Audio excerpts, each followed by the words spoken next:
Bubble യൂണിവേഴ്സിനെ കുറിച്ച് കേട്ടിട്ടുണ്ടോ? Cosmic ഇൻഫ്ലേഷനെ കുറിച്ച് കേട്ടിട്ടുണ്ടോ? വളരെ രസകരമായിട്ടുള്ള കോൺസെപ്റ്റുകളാണ്. പ്രപഞ്ചത്തിൻ്റെ ആദ്യഘട്ടം, അതായത് ബിഗ് ബാങ്ങിന് തൊട്ട് ശേഷമുള്ള സെക്കൻഡുകൾ എന്ന് പറയാൻ പറ്റത്തില്ല, അതിനേക്കാളൊക്കെ വളരെയധികം ചെറിയ ഫ്രാക്ഷൻ ഓഫ് സെക്കൻഡ്. ആ ഒരു ഫ്രാക്ഷൻ ഓഫ് സെക്കൻഡിൽ ഒരു വലിയ അത്ഭുതം നടന്നു.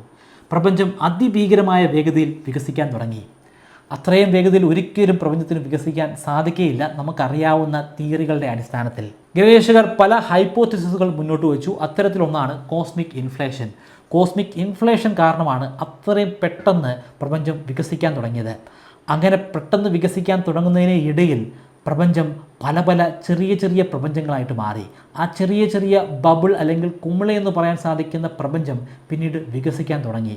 നമ്മൾ നിൽക്കുന്ന, നമ്മുടെ സൂര്യൻ നിൽക്കുന്ന, നമ്മുടെ സൗരയൂഥം നിൽക്കുന്ന, മിൽക്കി വേ നിൽക്കുന്ന, ഈ ഒരു ഗാലക്റ്റിക് ക്ലസ്റ്റർ നിൽക്കുന്ന ഈ പ്രപഞ്ചം വെറും ഒരൊറ്റ കുമിളയുടെ ഉള്ളിൽ മാത്രം നിൽക്കുന്നതാണ്. അത്തരത്തിൽ അനേകം കുമിളകൾ, അത്തരത്തിൽ അനേകം പ്രപഞ്ചങ്ങൾ നമ്മുടെ ഈ വലിയ പ്രപഞ്ചത്തിൻ്റെ ഉള്ളിൽ തന്നെ അടങ്ങിയിട്ടുണ്ട്. അതാണ് ബബിൾ യൂണിവേഴ്സ്. കൂടുതൽ അറിയാൻ താല്പര്യമുണ്ടെങ്കിൽ ഈ ചാനൽ ഒന്ന് സബ്സ്ക്രൈബ് ചെയ്യുക.